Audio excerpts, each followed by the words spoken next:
Good morning. Yes, my name is John Ladbury. I'm the Dean of the Faculty of Biological Sciences here at the University of Leeds.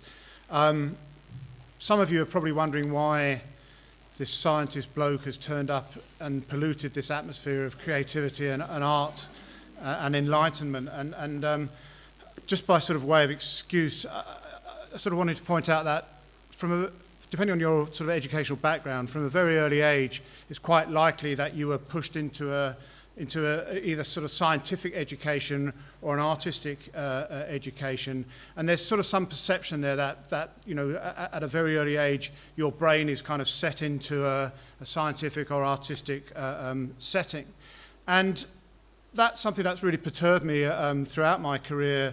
I've had aspirations to be arty, and I wanted to hang around with the cool kids in the coffee bar at university instead of with the spotty ones with AC/DC t-shirts, but. So this is a kind of my chance to relive my youth and gain hope something rubs off from the crowd here.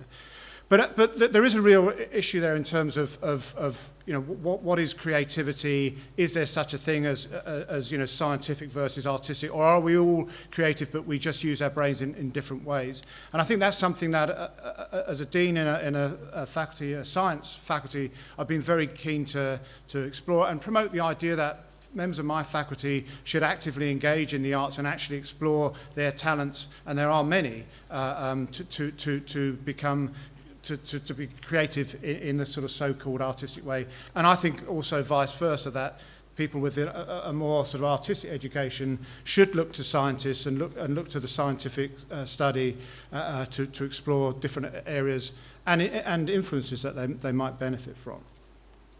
So today I'm just going to chair what I hope will be a wonderful session, which is around creative methodologies to encourage artists and scientists, or indeed health practitioners, to explore creative ideas together. And if we kind of, at least from a personal point of view, if we can kind of help me understand that joining up of activities and the opportunities there, it'll be a very successful session.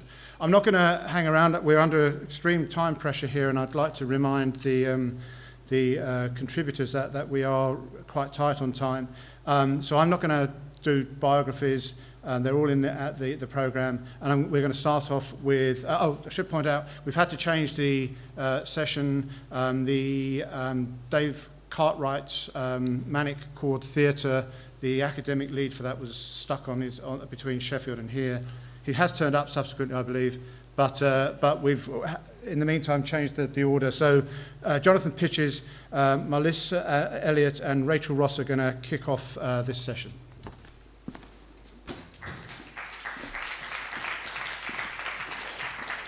Thank you very much, John. I'm very aware of time, so I'm going to give myself a window of time, and when it goes off, I'll just stop. I immediately want to make clear that the first part of this presentation about performing mountains is not an arts and health-based research project. It's entirely a creative project funded by the Arts and Humanities Research Council. I'm going to say a little bit about it, but the serendipity of the relationship which then developed with Marlies as occupational therapist is really what we want to talk about here. And right at the back end, we might just consider the possibilities for some follow-on funding activities associated with the Arts and Humanities Research Council pot, because that's precisely for these unknown kind of developments that come out of other projects. So, this is us. We're trying to delve into creative methodologies of practice-led research and narrative inquiry. I'll speak for a very short amount of time. Marlies will take us into the research that's been stimulated by this project, and then Rachel will conclude. This is Ari Mestre and Marivi da Silva, two dancers working in a piece called Black Rock, made by David Shearing, a name that might come up again, already has in the first panel, and we'll see a short piece of his work later.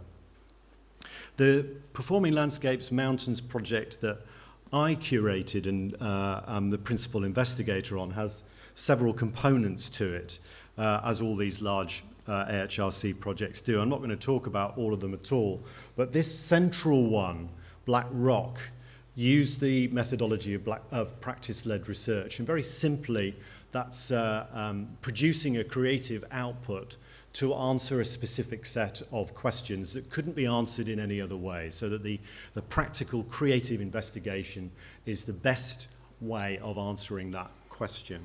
And I'll get to the question that we're asking in a moment. The only other element that's perhaps relevant to this paper and this presentation is the monograph that I'm writing, which is as part of a performing landscapes series coming out in Palgrave. And for that monograph, I've used what we might loosely call a kind of narrative inquiry. These red short pieces I've called handrails, and they're a way that I'm trying to understand to bring this book together to really embed what Tim Ingold calls circumambulatory knowledge, the kind of knowledge that you can only get through practice, you can only get through literally walking. So for me, this is a story of climbing the 214 Wainwrights in the Lake District over the last 12 years. And it rubs up against some of the other much more scholarly elements within the book. So if you're interested in circumambulatory knowledge, then we could pick that out apart in the Q&A. More importantly, the questions in the case for support covered a range of content within the monograph, but that last question at the bottom, how can the heightened experience of mountaineering or climbing be translated to an audience on the ground, was the one that dominated throughout the practice-led element of the process. So we worked with a climber called Johnny Dawes, extraordinary elite climber from the mid-80s who produced one of the most outstanding feats of climbing in 1986, which was he then named Indian Face. And we were thrown this challenge to convert this into a piece of stage practice, and David Shearing led on that process. So how do we translate that completely unique experience that only I think has been redone maybe 4 times since then and make it work for an audience on the ground? I want to show you a short video about how we began to do that.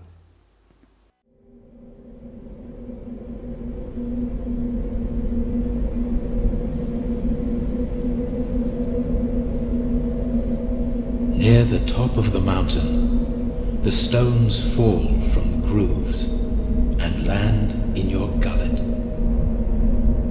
Feel the ridgelines sing as you hold it between your teeth. Today is the day.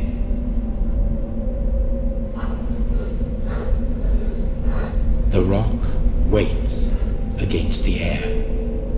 It roars and dissolves as it tensions silence and slices the rain cloth.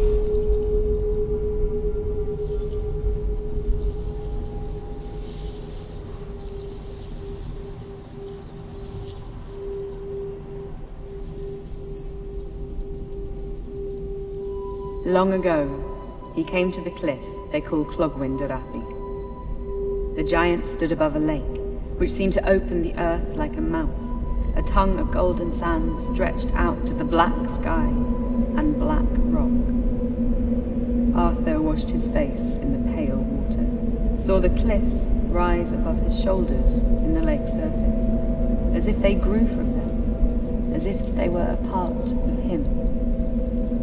The king unsheathed his sword and dipped it to the shaft in the lake. The edge of the blade and the arêtes above him began to sing.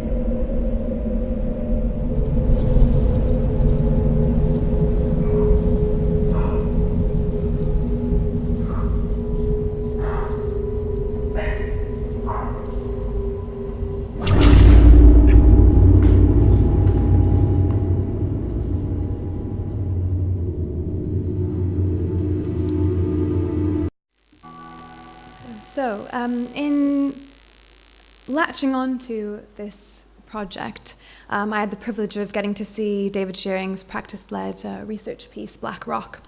And for me, I was really struck by the notion of partnership in seeing this piece, and the very intimate and interdependent nature of relationships that climbers have, whether that be with other climbers, or with the rock itself, or the sort of larger landscape. And another theme that really struck me in viewing this piece was the loss of those relationships. And as an occupational therapist, I often encounter people during times of loss where they aren't able to access the things that are meaningful to them, and it's part of my role to either facilitate that or find new ways of negotiating meaning in someone's life.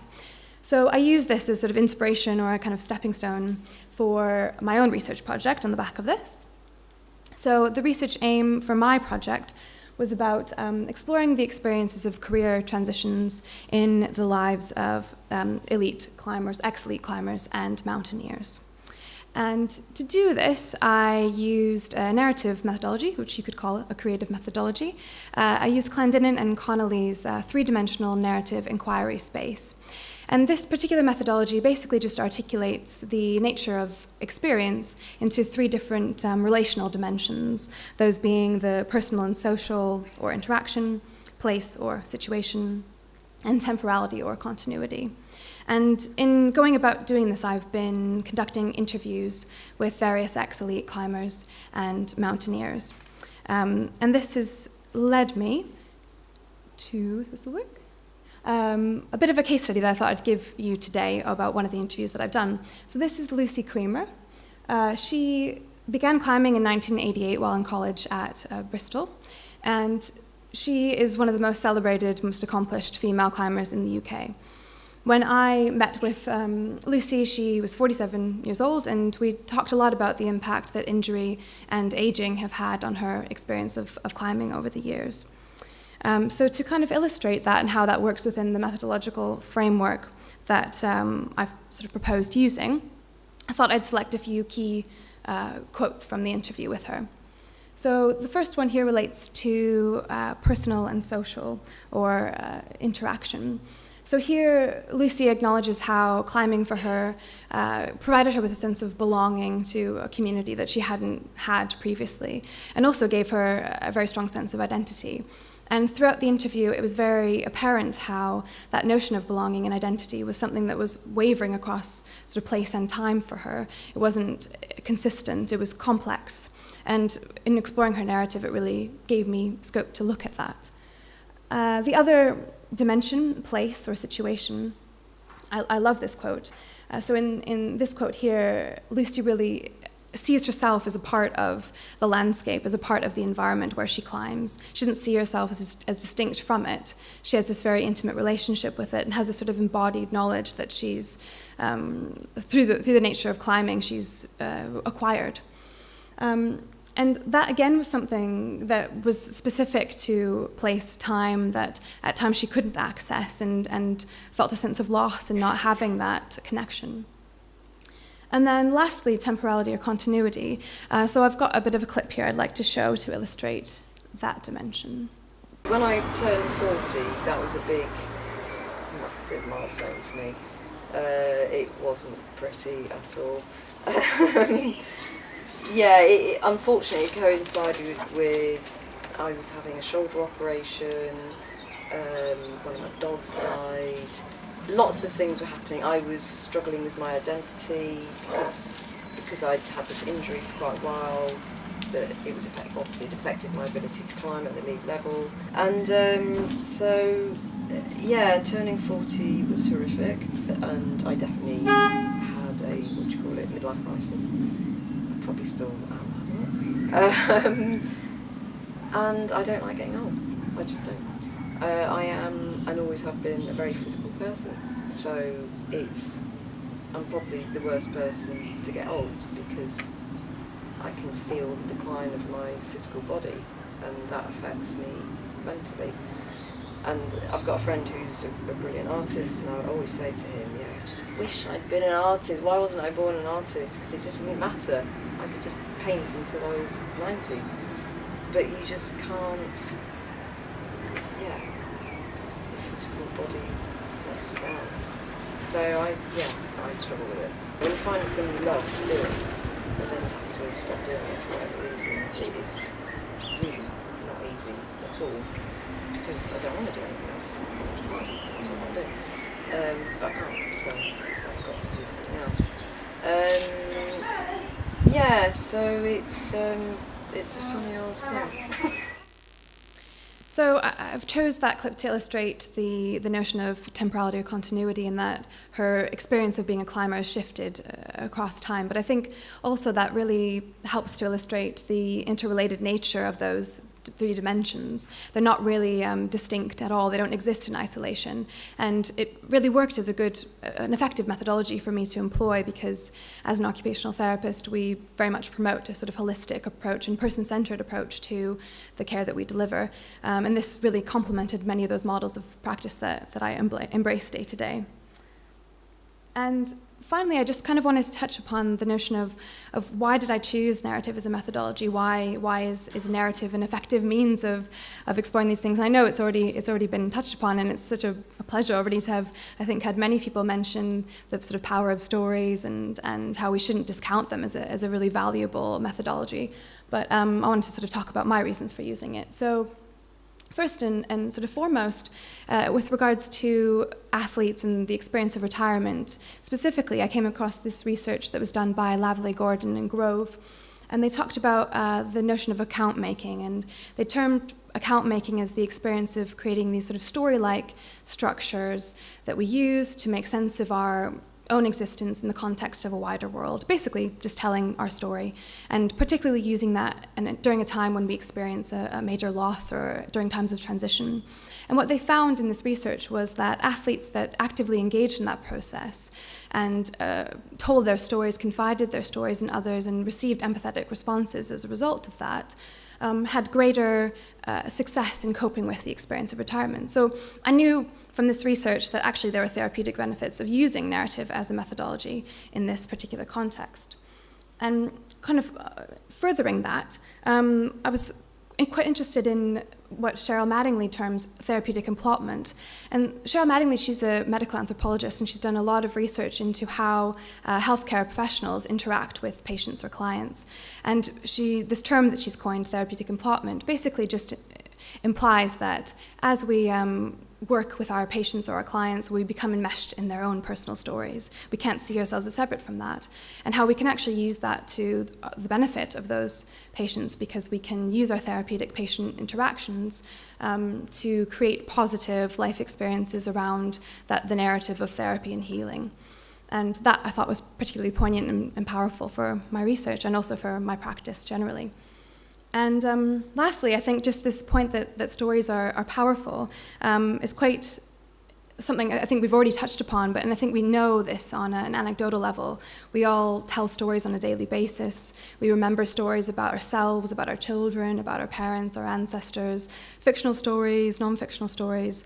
They hold a special place for us, and sometimes we might revisit them regularly. Sometimes we might not revisit them for years, but we can recall them vividly and have an emotional connection to them. And we also know how this works on a neurological level as well. So we know that when we do something, neurons fire and in our brain, but we have also, through the discovery of mirror neurons, we know that when we see someone else doing something, or when someone tells us something like a story, the same neurons that are firing in that individual's brain fire in our own brains. We mirror their responses. So when someone's telling us a story, they're in a way kind of inviting us into being part of their lived experience and enable us to have empathetic responses to them. And that's crucial, I think, for understanding health and working as a health professional. So we've really made lots of strides, I think, in moving away from a medical model to a much more holistic approach in healthcare. And I think that there's no reason why research methodologies that we employ can't also advocate for this approach as well.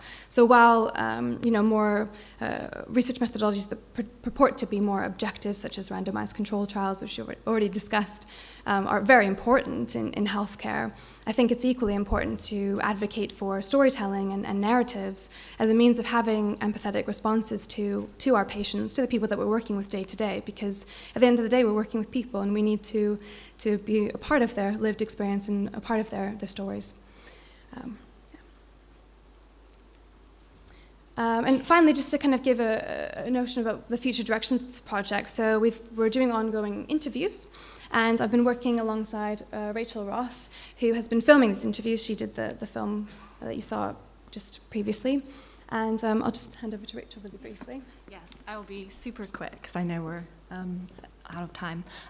So I decided to start a project on mental health and climbing after having my own accident in climbing, and realising that I couldn't climb. And I thought it was really important, as Marlies said, to share experience because it really helps with the recovery process. I actually met Marlies after starting the project and realised there was a greater scope for it, rather than just being like, oh, we'll just talk to people and get some interviews, to actually be able to share information in a more accessible level that isn't just academic. We can actually share it via video, we can share it on a website where people can come together and share their experiences. So it's just at the beginnings of the project, but we'll be making a film soon to really get the idea of recovery, of mental health, and how nuanced it is, rather than just climbing is good for your mental health, how much more nuanced is that. So that's what we're doing in the future. And that's on restlessclimbingminds.com. Thank you very much.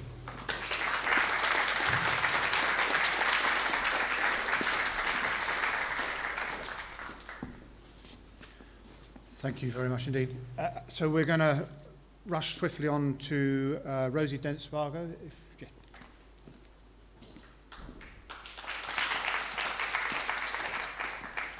Hi guys, thank you so much for that. Okay, I'm going to try and be as quick as I can because I know we're on a time budget. Is this my...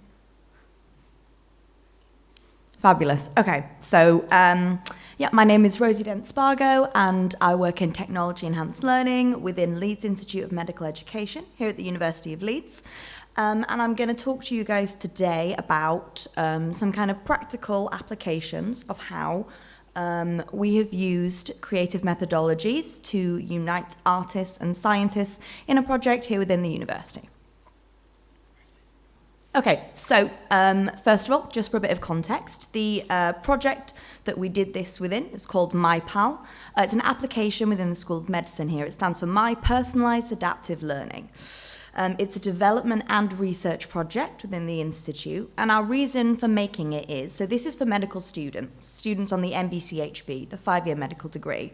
We realised that the medical curriculum is really, really complicated. And doctors have to do so much stuff to graduate, so many different learning activities, and this creates a lot of data, a lot of learning data. So what we wanted to do is bring all of this learning data into one place to give students a little bit of context about how they're doing, instead of having stuff in silos in various different applications sort of all over the shop. And also we're trying to support self-regulated learning, so providing information to students to help them plan their own learning, putting them in the driving seat, but also putting in scaffolds to support them in planning their learning when needed. So, what is co-design? Some of you might already be familiar with co-design. It's a methodology. It's closely linked to user experience design, user interface design, and design thinking, amongst other things. But basically, the crux of co-design is it's a methodology that allows designers to design with non-designers, if that makes sense. And what it does is it kind of touches upon stuff that people have already spoken about today, about the importance of bringing in end users and stakeholders into the design process to design services or products or apps. So within co-design and within this project, we basically involved anyone that we could get to talk to us that was involved in any way within the ecosystem of the medical degree. So in a traditional design methodology, you might do market research, maybe run some focus groups to find out more about users' needs. You might create hypothetical example users and think about how the thing you're making might affect them. But instead of testing, making the thing, and then giving it out to people to test, what we do within a co-design methodology is get people involved from the start by running workshops. So why do this? I mean, from a kind of business perspective, the hope is that co-design, by using this methodology, will save time and money by making the right thing in the first place, and also having positive impacts on users who are involved within the co-design process. So I'll talk a little bit later about the format of a session, but it includes tools that level the playing field between designers and non-designers and supports these scientists, these academics, these students in thinking creatively and getting their ideas down. So, within the MyPal project, this is kind of like a visual timeline. So we've had 2 stages so far, over a year, but it's continuing going forward. And we've worked with medical students, clinicians out on practice, and academics. The work has focused at the moment on designing the section of MyPal that relates to workplace assessments, because we thought better to pick one specific thing and do it right rather than trying to do the whole application at once. So far we've had 2 phases. Phase 1 focused on generating ideas, getting really involved in the context of the places that this app would be used. Then we came up with 50 visualizations. So this thing that you can see on the left, we came up with 50 of those different ways that participants came up with of visualizing their students' workplace learning data. We then went away and we gathered all of these 50 visualizations up, and I made 3 clickable interactive paper prototypes. So you can see that in the middle. And then in phase 2, we made changes to these prototypes. We figured out which ones were the ones we wanted to take forward. And then I've made some wireframes of that. But you can see that the initial student idea, we've changed it up a bit, but we've really tried to keep the kind of identity of this participant idea going forward throughout the process. So you kind of get to watch it evolve from paper to prototype to wireframe. And next, we're going to be implementing it in the system, testing it there with users, having more workshops, and then doing this with other elements. Okay, so hopefully you can see that. So the format of a co-design session. Now, it very much depends on what you want to do. So it's a very flexible methodology, but there are several key factors that can make up a co-design session that you can use, that you can adapt to your needs.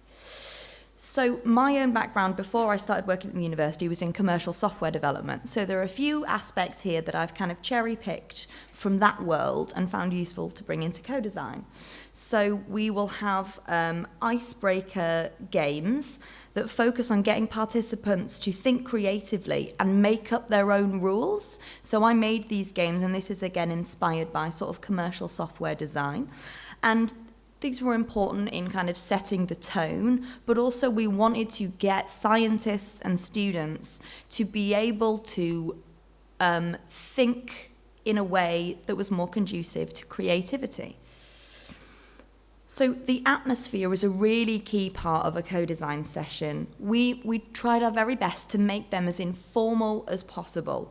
So we had music at every session. Pizza is an incredibly important part. I feel that a lot of the research being done within the university is driven by pizza, and it's criminally underreported. We had it there to kind of get a bit more of a party atmosphere and nourish the creative activities of our participants. We felt like it was really important to emphasize on fun, because the creative process is really fun, but we were aware that a lot of the people that were involved in, a lot of our participants, actually found it a little bit daunting because they were so used to another mode of thinking that we wanted to show them that it wasn't scary, it was relaxed, it was fun. So another important part of it was, yes, this was a research project and we were audio recording it and we've written papers about it since, but it's also a development project. So the researchers, so myself and my colleagues, we weren't sort of sitting off to the side asking questions and then observing the responses of our users. We were in there, we were sitting amongst them and designing as well. So if we had opinions, if we had ideas, we voiced them, and perhaps, you know, there were times when we were asking the questions. But generally speaking, it was kind of hard to tell who was a researcher and who was a participant, because we were both doing the same thing, designing this thing together. So you want to gather information, but But crucially, what you want to do is get people designing. That's the whole point. And there are a few tools that you can use to help make that happen. So this is a typical picture of a table after we'd had a co-design session. So it's a bit messy, but there are a few key tools here that we use to get these scientists kind of designing. So if you can see here, a little, it's actually a cocktail fishbowl from the pound shop that students apparently use for drinking alcohol out of. I don't know. But what we wanted to do was make a visual metaphor. So because we're trying to get non-designers to function as designers, we can use visual metaphors to help them understand how the back-end system works. So this rather clunky visual metaphor here was basically saying, we emptied it out, we showed that MyPal is a data aggregator, it's empty without the data. I put the things in the bowl to kind of exemplify all the different kinds of data that go into MyPal, that we can kind of draw on from and think, what are useful patterns that we can get from this data? Which bits might we want to focus on? Which bits do we not care about so much? And basically, this helps users, this helps participants to understand the more esoteric back-end aspects of the system so that they can know what is possible and so that they can make more informed design decisions. So as well as this, we had a lot of creative prompts. Now, a lot of our sessions started with people saying that they couldn't draw, they weren't creative, and sort of apologizing preemptively and saying that they wouldn't be able to be, very good in the session. But actually, at the end of it, we found that basically everyone was able to contribute. We got 50 visualizations out of it. There were people who hadn't touched a colored pen in years that were coming out with gorgeous stuff. But, we can't expect people to dive straight in. A blank page can actually be really scary if this is something that you've never done before. And we were designing visualizations, so as well as blank paper, we printed and laminated a bunch of sort of basic blank visualization types. You can see some here at the top that people could use as a jumping off point if they were too scared to just go in with a blank sheet of paper. Now, this would still allow them to experiment with patterns, to experiment with different types of data and see if it was useful, but it did it in a way that was more accessible and less scary for them. So sometimes people use these, sometimes they use paper, but the end result was still the same. Sometimes some of the people just needed a little bit more support to get them to the point where they could express these creative ideas. As well as this, we had the walls were covered, and this was part of kind of creating that informal creative atmosphere. The walls were also covered with some really cool examples of visualizations to give people a little bit of context for the things that they could make and give them a little bit of inspiration as well. So how did we use this to facilitate collaboration? So to sum up, we found co-design to be a really, really rich, engaging, fun, and effective methodology for bringing in sort of more scientific people with designers to work together. It was flexible. We were allowed to bend it to our needs really easily. So it allowed non-design people to make a real contribution by putting things in place to support the creative process. So what we really wanted to do was just make things as easy as possible and have a think about what it would need to get a scientist from point A to point B. So we put supports in place in order to be able to get them to do this. So we just anticipated their needs. What did we think they would need in order to be able to engage creatively? And after each workshop, we had a bit of a review. We looked at it. We thought, what are the things we're doing that are helping to do this? What are the things that are still getting in the way? And we tweaked it every time. And by the end of it, we had sort of a process that was really working. So, and in the end, it made for a better product because it's designed by the people who have on-the-ground knowledge of the context in which it's used. And it turns people from sort of passive end users to being able to be really integral members of the design team. We found it useful to publicize user voices in communication. So in papers, sometimes we had users come and present at conferences. We took video evidence of their interviews. And as you saw in that picture of the three visualizations, we tried as much as possible to preserve user ideas in the final product, so that not only can that user who had that idea look at it and say, that was me, but also other users, in publicizing their involvement, can kind of understand that this was made with them in mind, by them.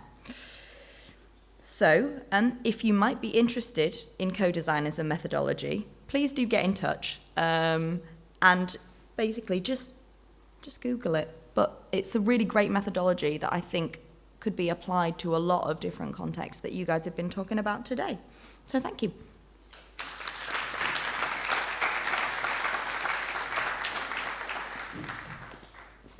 Thank you, Rosie.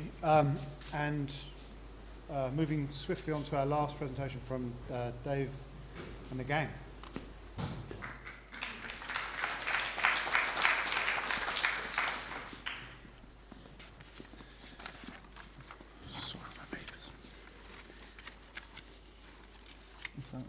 We hoped we'd be visual enough, so we didn't go for any slides. Thanks for having us. My name's Sam Barrow, and I'm the Artistic Director of Manic Chord, and this is Dave, a colleague who sort of heads up our outreach and participation. It's really nice to be back at Leeds University again, which is where Manic Chord was conceived 6 years ago. 6 years ago, Jonathan was marking my dissertation, so thanks for the grades. And also, great to be joined by Dr. Stan Blackburn from University of Sheffield, from the Institute of Translational Neuroscience, or shortened as CITRAN, bit of a mouthful. He's working with us on our latest project called This Is Yesterday, which we'll briefly give an overview in a little while, and we'll be giving more of an insight later on this afternoon. So a few years ago, myself and Sam attended a workshop by the playwright Simon Stevens, who, for those of you who don't know, he wrote Pornography, the play, that is, and the play of The Curious Incident of the Dog in the Night Time. His first question to a room of kind of young artists was, what can we make work about? What should we be making work about? And after a short while, we came up with the answer, which was the human condition. The human condition. And this word condition we tend to associate with health, bad health. She has this condition, or he has that condition. But condition is, in its simplest form, a state of being. And this state of being is central to the work that we make at Manic Chord Theatre. However, with all of our work, there's been a much more direct investigation into the makeup of the human state, the fundamentals of our condition, be that physically, biologically, mentally, sociologically, or the other alleys that make up the quintessential human specimen. And it's in this broad field of health that we often find ourselves submerged. After all, health is, at its core, about the state of being, free from illness or injury. A state of being which isn't quintessential, but is essential for us to continually attempt to understand. I think all Manic Chord's work always starts from a curiosity, a question that sort of niggles at one of us, and then that niggle is passed on to the rest of the company until we're all niggled by that initial niggle, and which sort of ends with us looking blankly at the wall or having to listen to some sort of therapeutic music to ease the brain. And from our first show, After What Comes Before, that sort of which explored ADHD, and to our most recent touring show that is exploring the importance of touch and physical interaction between people and communities, our interest is really underpinned by our interest in, I guess, the body, the mind, and I guess, dare I say, the soul, and how we make sense of that. And it's these questions about the human condition that initially orientate ourselves, and in turn we pass over to an audience and bring those into the conversation. Audience has to sit centrally to what we do. Without audience, we can't make theatre. We need them. And I'm sure I could speak at length about the educative sort of power of art, but I'd hope I'm speaking to the, or preaching to the converted here. But we believe at Manic Chord that it's our role to enable and empower audiences to understand and circumnavigate themselves, circumnavigate the world around them. In order to be able to maximise efficiency, we strive to equip our audience with the curiosity and direction and inspiration through the stories through our stories that are our vessels through these provocations. In order to fully position ourselves, we believe it's necessary to look at other human states as reference points for these conditions or their own condition. And so that leads us on to our most recent show, This Is Yesterday. This project really stemmed from my experience spending time with my grandmother, who at the time had late onset Alzheimer's. And again, that curiosity sparked a niggle, and it was about the moments that I spent with her, and she was very much physically in the room with me, but to me it became apparent that she was somewhere else in her mind. And I guess Dave was also going through that experience with his auntie, so we could very much pass that niggle amongst ourselves. And I guess there are many mysteries in the world, and perhaps I think one of the most profound is the one that we carry in our head of how do we think, why do we remember, and what makes me me? And I think I believe there's something relevant to everyone, that question, and therefore there should be ample opportunities for theatre makers to bring audiences in that and explore that question. So when dealing with certain topics, in order to explore the topic accurately and ethically, we feel it's always important to state that that you're not the expert, even if, unless you are, of course. So experts have to be brought in and research undertaken. It's been extremely important for us as theatre and performance graduates to acknowledge that we are not the experts. What we are, however, are storytellers and human beings. As storytellers and theatre makers, it's our job to find the most appropriate way to engage an audience in an artwork which accomplishes everything that we've talked about. And as human beings, we can apply our own curiosities and conditions in the hope that others also find interest within that. If we're wanting to place these questions on stage, we have a responsibility to go and do our research. This project so far hasn't just worked with Dr. Dan, who we'll hear from in a second, but we've also worked with carers, those living with the syndrome, other artists who've worked with this topic, and as mentioned, our own experience with our families.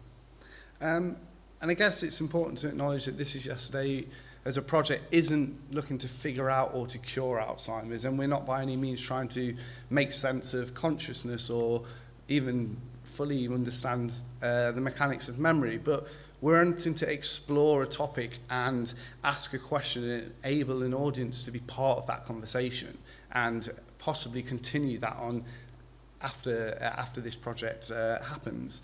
And so the relationship for us as theatre makers and storytellers between health and art, or art and health, must be open, and it's essential that it's accessible to be open. For us to continue producing accurate and relevant and considered work, but also for health providers and researchers to keep stimulating the general public and to build awareness of the human states and all the weird and wonderful things that health and science brings about. Like I say, we'll be discussing a bit more about and giving some kind of practical examples of This Is Yesterday at 3:40, so we don't want to go on too much about that. But we'll hand over now to Dr. Dan. Hi, thanks very much for letting me come to speak. So, yeah, I'm an academic neurologist. So my day job as an NHS consultant, I diagnose people with Alzheimer's disease, typically people aged under 65. And as a researcher, I'm interested in defining what Alzheimer's disease is and trying to get better diagnostic tests. So dementia is a decline in cognitive ability sufficient to impair activities of daily living.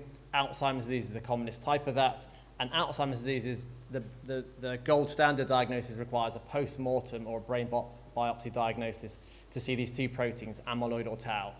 And one of the problems with these definition of Alzheimer's is that the presence of the amyloid in the brain, which we can measure now with these very expensive scans or by doing lumbar punctures, doesn't correlate with actually the brain function.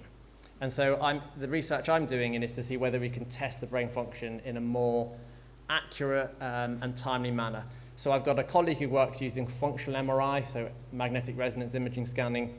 You can measure brain flow with that technique, and you can measure something, get people to sit in an MRI scan and think of nothing, and the same areas of the brain light up, so the back of the brain and sort of the front of the brain. And this is called the default mode network. And we know that with people with Alzheimer's disease, there is loss of that connectivity. So there's this idea that the brain is a disconnected brain in Alzheimer's disease. The fMRI scanner takes 2.1 seconds to measure one slice of the brain, which is very slow in terms of how quick the brain works. So I use a technique used EEG, electroencephalogram, which is a very old technique from the 1920s, but we can measure at 2,000 data points per second, and we can measure synchronization between the two hemispheres. And we can show that people with Alzheimer's disease have a very excessively synchronized brain between the back of the brain in the eyes open state. And I first got involved in sort of working with artists a couple of years ago with the Festival of Mind, which is a festival in Sheffield that happens every couple of years. And this is quite a complex idea, I think, the connected brain and synchronization. So I worked with Hype Dance, who were some dancers who sort of mapped out and created this sort of what a disconnected brain was. And that work has gone on, and it's really interesting of working with dance communities in Sheffield, because you're moving it from what I'm interested in is how do I diagnose Alzheimer's disease to what can we do for people to keep them healthy, and what can we do to prevent people developing Alzheimer's disease. As we know, activity and integration is all really important. And my final thing is to say that there's been a 600% increase in people referred to clinics like mine with no extra costs. So we're struggling under that burden. And particularly in the population that I see, about 50% of people don't have dementia. They're just worried that they have dementia. They interacted with people who've got dementia. They see it in the media. They see it in the government eye.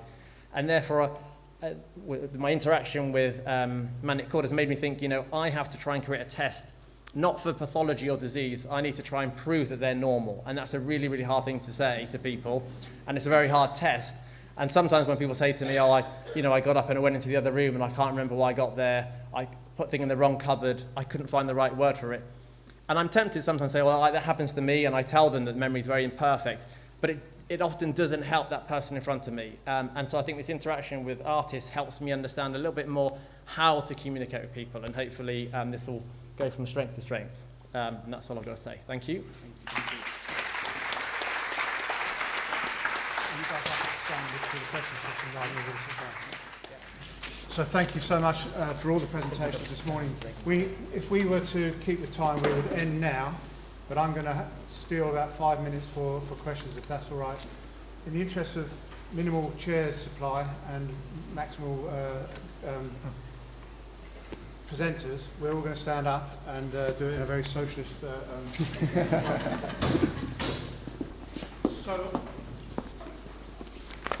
are there any questions? I want to limit questions on circumambulatory knowledge because it takes too long to say that. Oh, I've got to contribute.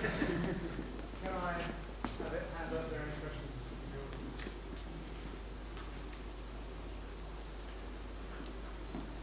Yes, right at the back.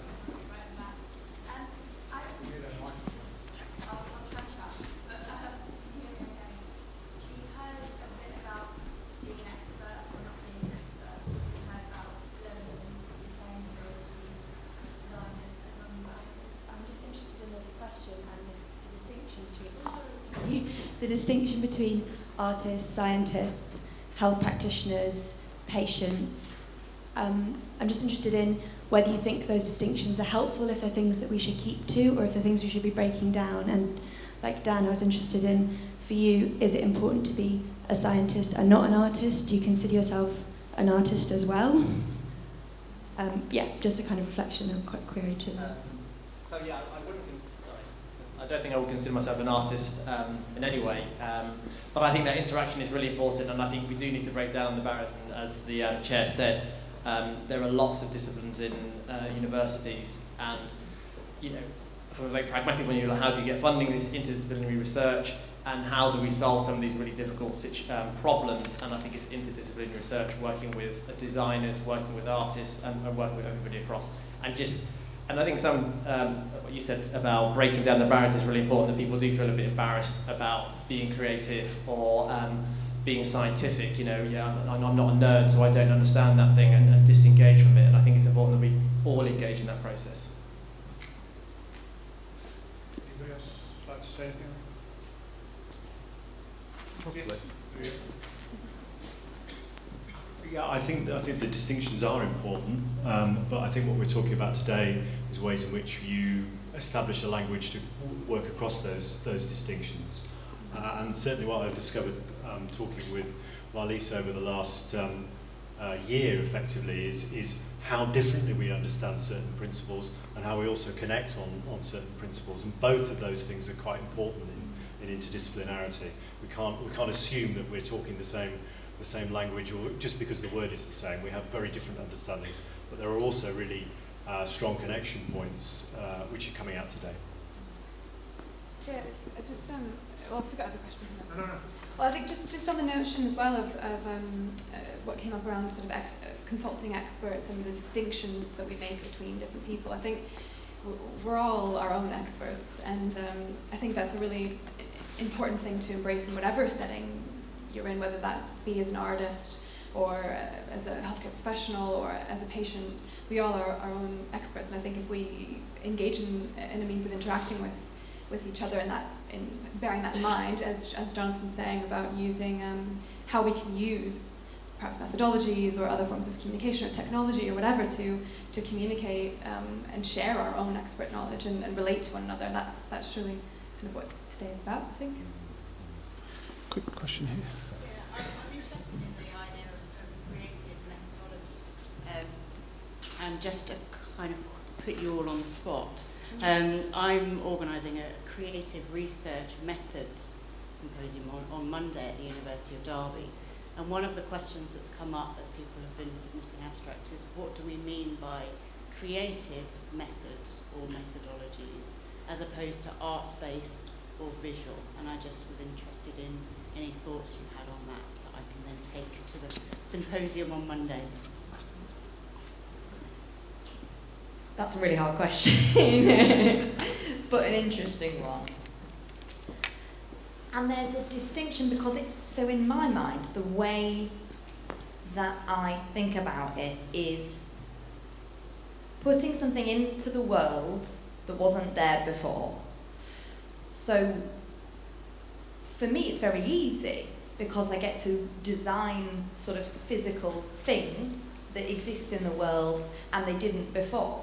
So in my case, it makes it very easy, but I can see, hearing from some of the other panelists before, that it's not always that cut and dry. So maybe as a slightly devil's advocate thing, and see if any of my colleagues have any other opinions, but perhaps one way that we can differentiate that is not just using creativity as a conduit to something, but using methodologies that create a thing where there wasn't a thing before, if that makes sense. Anyone got any disagreements? Jonathan's going to finish us off. I'd be happy with that, definitely. And I think the point is that that thing can only be created by that creative process. And it isn't just a proxy for other methodologies that you might be using. It's fundamental and core. It's an invariant to the research process. Is the only way that you can answer that particular question. So I'd like to thank all the presenters again, and thank you all for your attention. I'm going to hand over now to Alison, who's going to take on the next session chair. Hi, Alison. Can we have a round of applause?